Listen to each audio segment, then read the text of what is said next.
Hello students, you are most welcome in target NEET. कैसे हो सब आप? आई होप सब अच्छे होंगे आप। और एग्ज़ाम आ रहे हैं 12th के और आगे नीट का भी जल्दी आ रहा है, इसलिए तैयारी करो अच्छे से।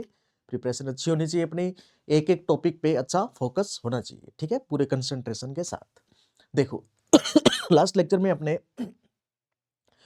जेनेटिक डिसऑर्डर्स कर रहे थे, तो उसी को अपने आगे बढ़ाते हैं, ठीक है।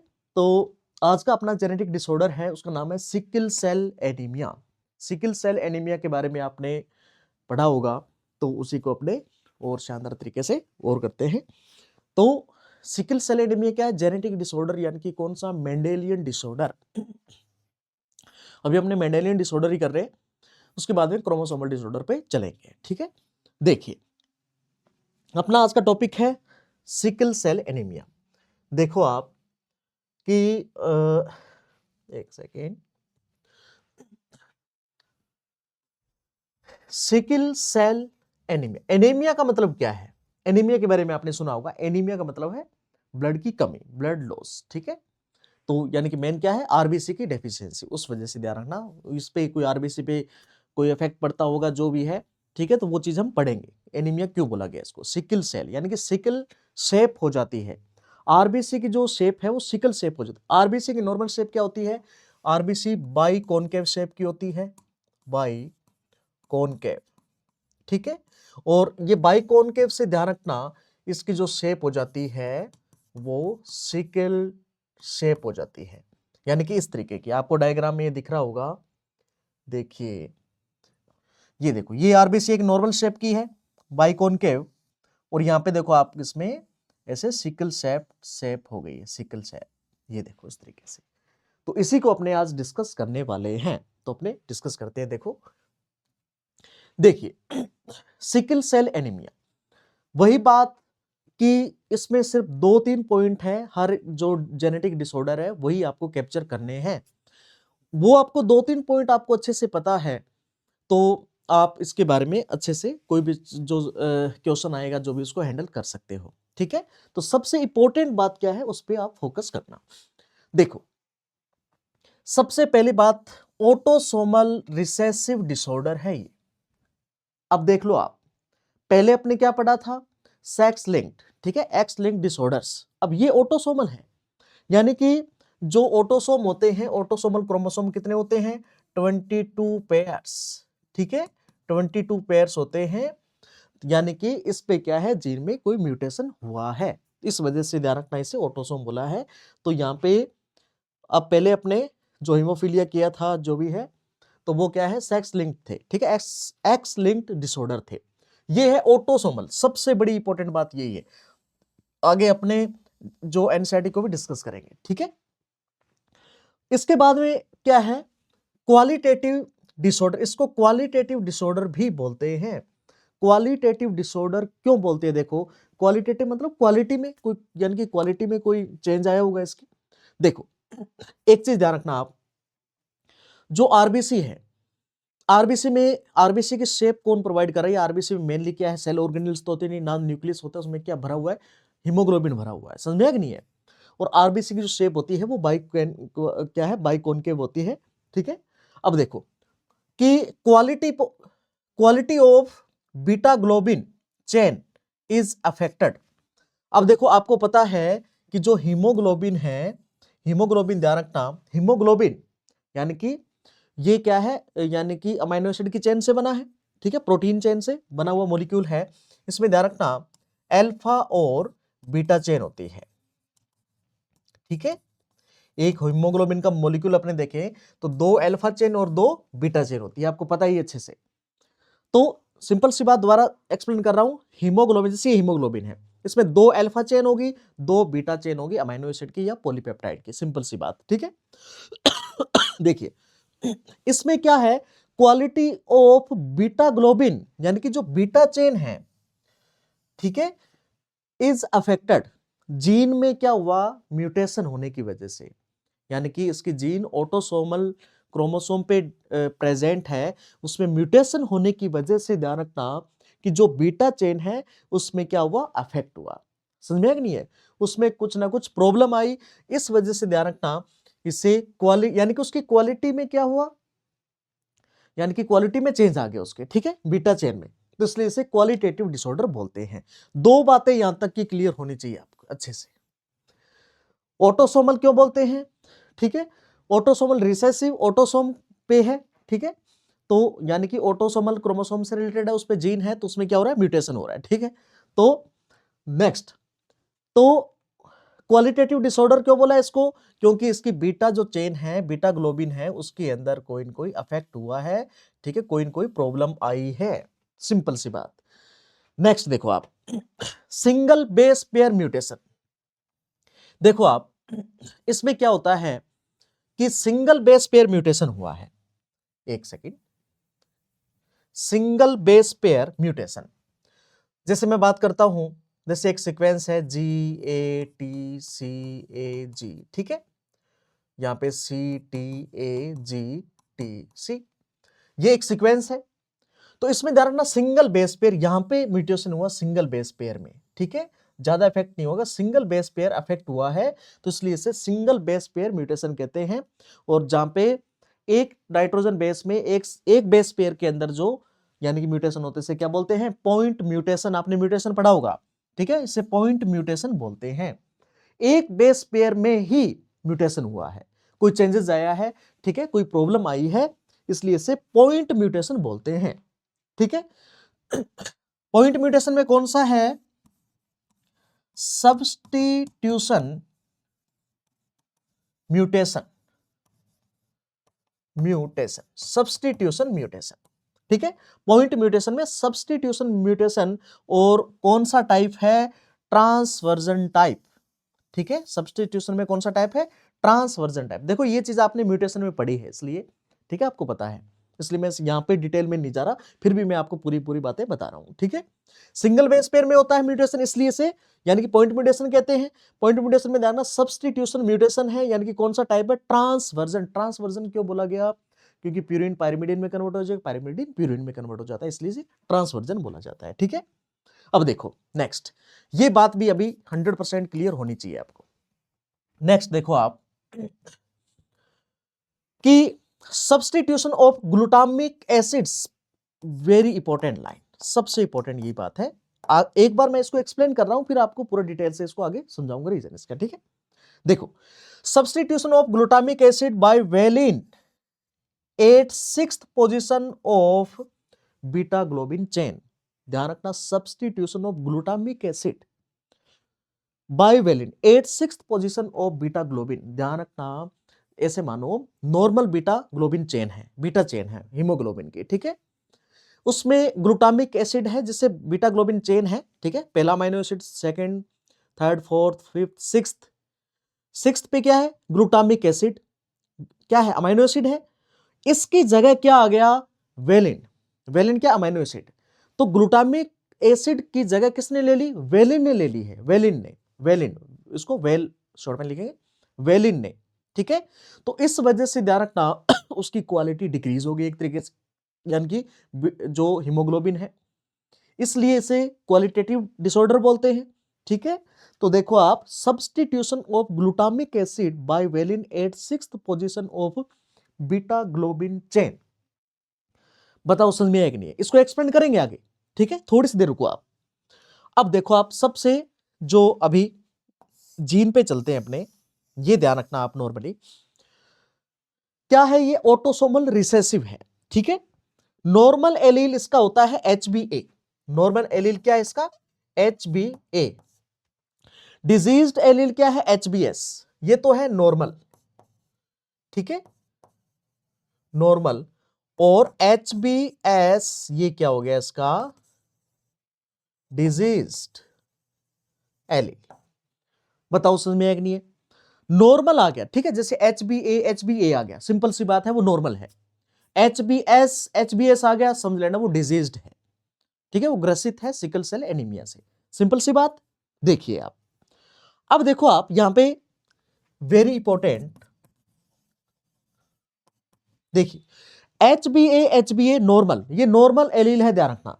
HbS को डोमिनेंस का उदाहरण है, को डोमिनेंस यानी कि सह प्रभाविता, आपने पढ़ा होगा, ठीक है, मेंडल्स लॉ में आगे एक्सेप्शन ऑफ मेंडल्स लॉ, ठीक है। सह प्रभाविता HbA-HbS, देखो HbS क्या डिजीज्ड, HbS आते ही डिजीज्ड, ठीक है। तो ये कोडोमिनेंट सिकल सेल ट्रेट है, यानी कि ये क्या है, हेट्रोजाइगस है, यानी कि ये एक तरीके से कैरियर है, ये कैरियर का काम कर रहे हैं, ठीक है। आगे मैं एक्सप्लेन करूंगा इसको।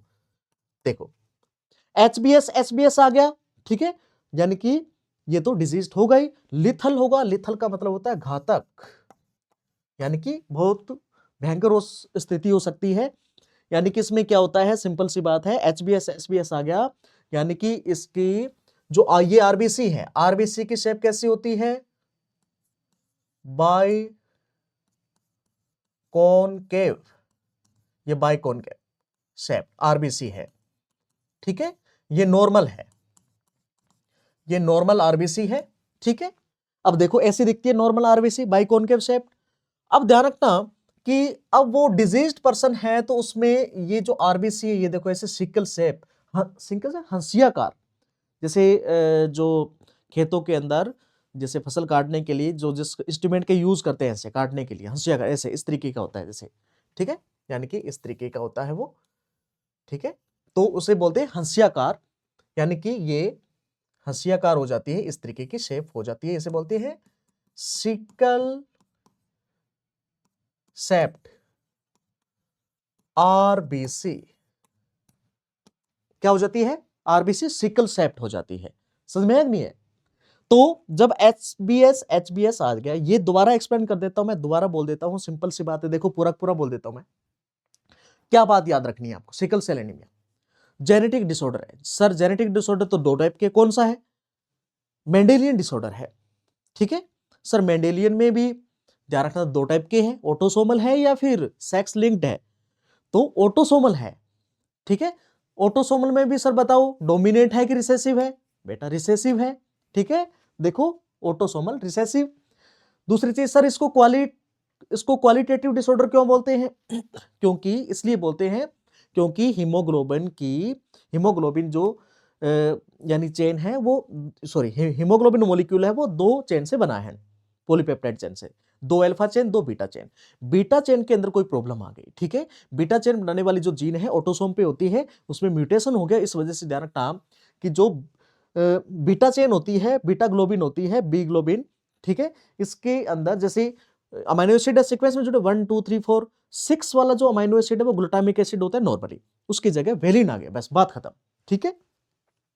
अब देखो सर, नॉर्मल एलील क्या होता है इसका, HbA से रिप्रेजेंट करेंगे, डिजीज्ड HbS। सर HbA आ गया तो नॉर्मल है, HbA आ गया तो ये कैरियर हो सकता है, ठीक है। और HbS आ गया तो वो डिजीज्ड है, एलील लिथल घातक हो सकता है। इस कंडीशन में ध्यान रखना, ऐसी जो शेप होती है, ये जो आरबीसी है प्रॉपरली ऑक्सीजन को कैरी नहीं कर सकती, ठीक है। तो प्रॉपरली ऑक्सीजन को कैरी नहीं कर सकती, इस वजह से जो ऑर्गन्स तक प्रॉपर ऑक्सीजन नहीं पहुंचेगी, ऑक्सीजन नहीं पहुंचेगी तो वो जो ऑर्गन है वो फेलियर की कंडीशन में आ सकता है। बताओ समझ में आया कि नहीं है। ऐसे ऐसे जो डिजीज्ड पर्सन होते हैं इनमें ऑक्सीजन की डेफिशिएंसी रहती है, क्योंकि ये सिकल सेप्ड वाली होती है, ये ऑक्सीजन को कैरी नहीं कर सकती प्रॉपरली।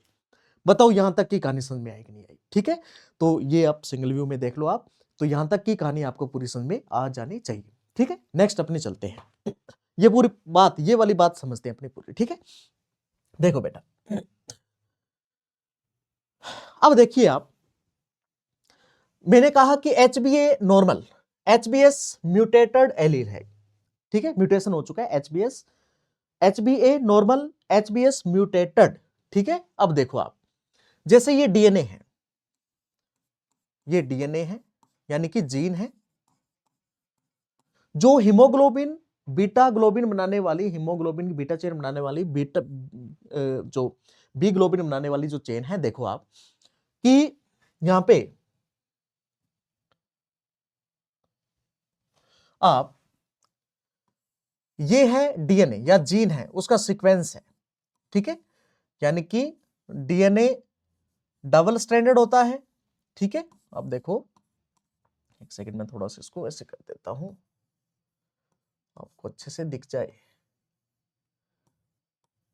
ये देखिए देखो डीएनए डबल स्ट्रैंडेड होता है, आपको पता है अच्छे से।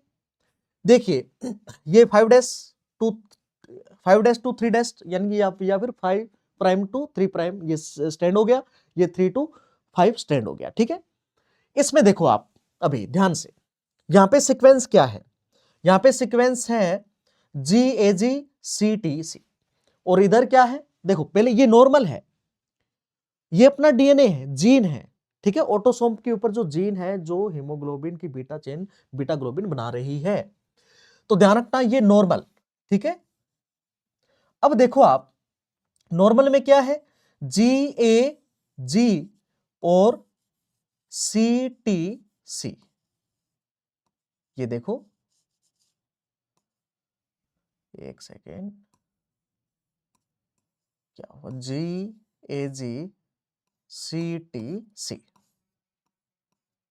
देखिए, ठीक है। इधर देखो आप क्या हुआ कि जब इसमें म्यूटेशन हुआ तो ध्यान से देखना आप, म्यूटेशन सिंगल बेस पेयर में हुआ, यहां पे ये देखो सिंगल बेस पेयर में हुआ, तो यहां पे क्या आया, देखो जी तो है ये, इसमें हुआ है तो यहां पे ए की जगह क्या आ गया, टी, और टी की जगह क्या आ गया, ए। बताओ इतनी बात समझ में आएगी नहीं है?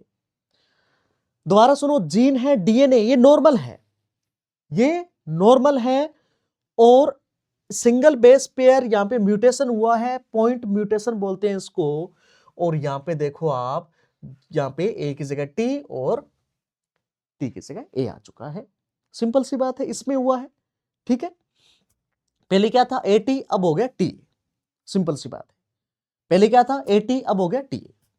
अब देखो मैं आगे चलता हूं, देखो बेटा, ठीक है, इतनी बात समझ में आई आपको। अब देखो यहां से क्या बनेगा, आरएनए, देखो इससे आरएनए बनेगा, आपको पता है, और जो आरएनए है वो इस स्ट्रैंड से बनेगा, ठीक है, यानी कि ये टेम्पलेट स्ट्रैंड है। ये कौन सा स्ट्रैंड है, टेम्पलेट, आपको बताया हुआ है।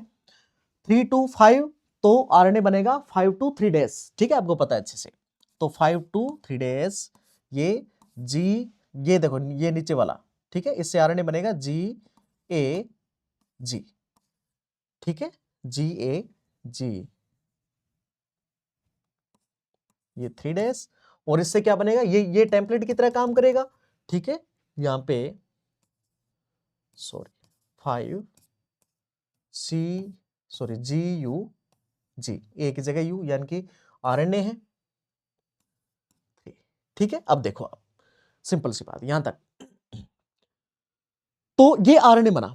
अब ये नॉर्मल है, तो ध्यान रखना ये GAG, ये क्या हो गया, कोडोन, यानी कि यहां पे क्या लिखता हूं मैं, आरएनए में जो कोडोन बनेगा, ये कोडोन है, ये किसको कोड करेगा, ग्लूटामिक एसिड को, अमाइनो एसिड है।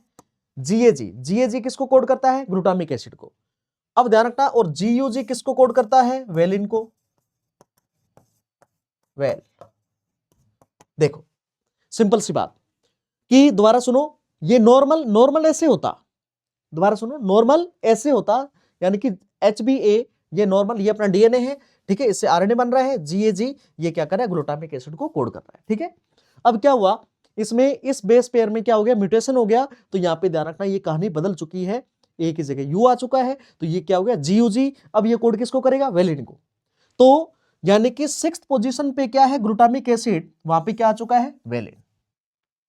बताओ समझ में आएगी नहीं इतनी चीज, वेलिन आ चुका है, ठीक है। आना क्या चाहिए था, नॉर्मली ग्लूटामिक एसिड आना चाहिए था, आ क्या चुका है, वेलिन आ चुका है। तो इस वजह से ध्यान रखना, उसकी जो बीटा ग्लोबिन की जो क्वालिटी है वो डिस्टर्ब हो चुकी है, समझ में आएगी नहीं, प्रॉब्लम आ चुकी है उसमें। बताओ यहां तक की कहानी समझ में आएगी नहीं आएगी, ठीक है। ये यही है डीएनए से आरएनए बनना जो भी है, ठीक है। और ये क्या बन रहा है, यहाँ पे जो प्रोटीन बन रहा है, ठीक है, मैं इसको लिख देता हूं, ये प्रोटीन, ठीक है, ये बात, ठीक है, इतनी चीज। अब देखो आप आगे चलते हैं,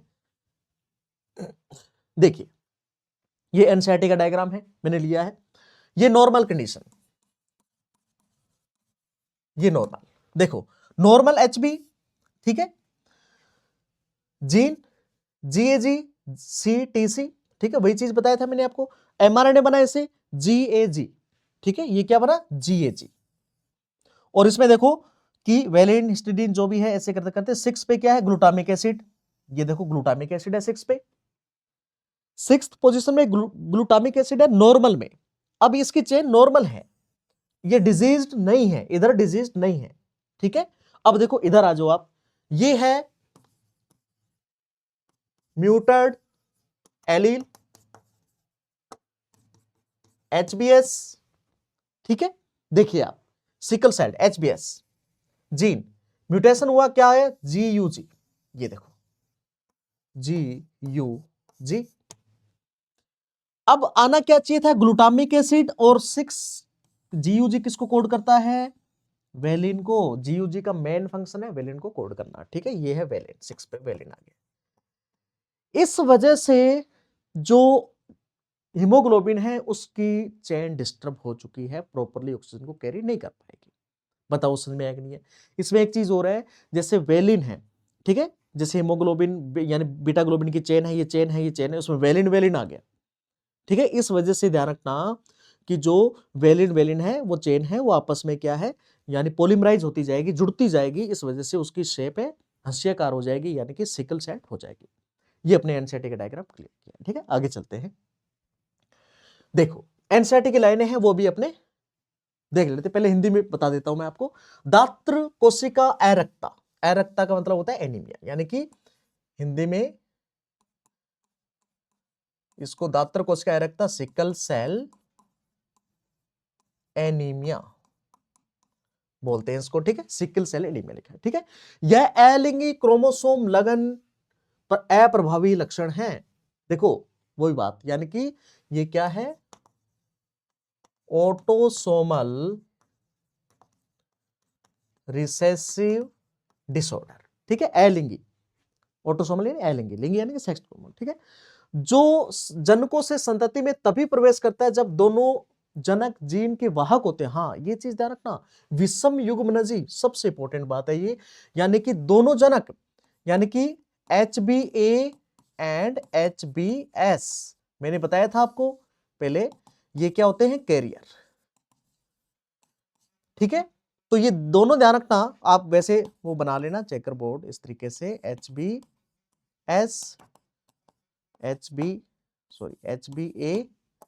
और HBS, ठीक है। आप इसको इस तरीके से देखोगे, ये देखो HBS, ये क्या हो जाएगा डिजीज्ड पर्सन, ठीक है, इस तरीके से। तो दोनों कैरियर होंगे तभी ध्यान रखना कि वो आगे संतति में जाए। इस रोग का नियंत्रण एलील का एकल जोड़ा HBA और HBS करता है, ठीक है। रोग का लक्षण फिनोटाइप 3 संभव जीनोटाइप में से केवल HBS वाले यानी कि HBS वाले समयुग्म व्यक्तियों में दर्शाता है। देखो यानी कि डिजीज कौन सा होगा, डिजीज ये होगा, देखो ये बात लिखिए HBS वाला, ठीक है। देखो उत्परिवर्तन जीन के संतति में पहुंचने की 50% संभावना है, ठीक है, ध्यान रखना। इस विकार का कारण हीमोग्लोबिन अणु की बीटा ग्लोबिन श्रृंखला की 6ठी स्थिति में, ठीक है, 6th पोजीशन में अमल ग्लूटामिक एसिड का वेलिन द्वारा प्रतिस्थापन हो जाता है, सब्स्टिट्यूशनल, ठीक है। यानी कि इसका क्या है ग्लूटामिक एसिड की जगह वेलिन आ जाता है। कैसे, मैंने आपको पूरी कहानी बता दी है। ग्लोबिन प्रोटीन में अमीनो अम्ल का यह प्रतिस्थापन बीटा ग्लोबिन जीन के 6ठे कोडोन में GAG की जगह GUG, ठीक है, बताया था मैंने आपको, प्रतिस्थापन के कारण होता है। ऑक्सीजन तनाव में उत्परिवर्तन हीमोग्लोबिन अणु में बहुलीकरण हो जाता है, जिसके कारण RBC का आकार द्वितल बिंब से बदलकर हंसिए के आकार का हो जाता है। देखो सिंपल सी बात कि निम्न ऑक्सीजन लो ऑक्सीजन कंडीशन में, ठीक है, यानी कि अंडर लो ऑक्सीजन कंडीशन, ठीक है, बीटा ग्लोबिन पॉलीमराइज, यानी कि बीटा ग्लोबिन जो चेन है वो क्या हो जाती है पॉलीमराइज हो जाती है, यानी कि यहाँ पे क्या लिखा है तनाव में उत्परिवर्तन हीमोग्लोबिन अणु बहुलीकरण पॉलीमराइज हो जाती है, बहुलीकरण, समझ में आया कि नहीं है। इस वजह से ध्यान रखना वो सारी चेन है बीटा ग्लोबिन की वो जुड़ती जाती है, वेलिन वेलिन जुड़ता जाता है, इस वजह से वो हंसियाकार हो जाता है इस तरीके के, ठीक है। तो ये अपने एनसीईआरटी की लाइनें भी कंप्लीट की है, इंग्लिश मीडियम यही कर देते हैं। This is an autosomal linked recessive है, ठीक है, बता दिया था आपको, ठीक है। और कम से कम दोनों पेरेंट क्या होने चाहिए, बोथ पेरेंट कैरियर होने चाहिए, यानी कि हेट्रोजाइगस बताया मैंने आपको, ठीक है, तभी उसमें आगे संतति में ऑफस्प्रिंग में वो चीज हो पाएगी, ठीक है। और इससे क्या है 50% जो यानी कि प्रोबेबिलिटी है ट्रांसमिशन की, ठीक है, ध्यान रखना ये चीज। और ये ग्लू यानी कि ग्लूटामिक एसिड की जगह वेलिन आ जाता है 6th पोजीशन पे, ठीक है। और एक चीज और यहाँ पे देखो, under low oxygen tension causing the change in the shape of RBC from biconcave to elongated sickle cell like structure। समझ में नहीं है, यानी कि लो ऑक्सीजन, अंडर लो ऑक्सीजन कंडीशन, इस वजह से ध्यान रखना कि जो यानी कि बीटा यानी कि हीमोग्लोबिन की बीटा ग्लोबिन चेन है, उसमें क्या है पॉलीमेराइजेशन हो जाता है। जैसे ये बीटा ग्लोबिन चेन, ठीक है, यहाँ पे वेलिन वेलिन वेलिन ये आपस में ऐसे चिपकती जाती है, जुड़ती जाती है, इस वजह से उसके जो शेप है वो यानी सिकल सेल हो जाता है। बताओ इतनी बात समझ में आएगी नहीं है, ठीक है। ये सिंपल सी बातें हैं, 2-4 बातें ही याद रखना आपको सिकल सेल के अंदर, ज्यादा बड़ी बातें नहीं है, ठीक है। तो this was all about sickle cell anaemia, ठीक है। आई होप कि आपको अच्छा है, आपको समझ में आया होगा। कमेंट करना यानी मत भूलना, आपके कोई डाउट है तो भी, और जो भी आपको कैसे वीडियो लगा, जो भी है आपको समझ में आया तो उसमें कमेंट जरूर करना, ठीक है। Thank you.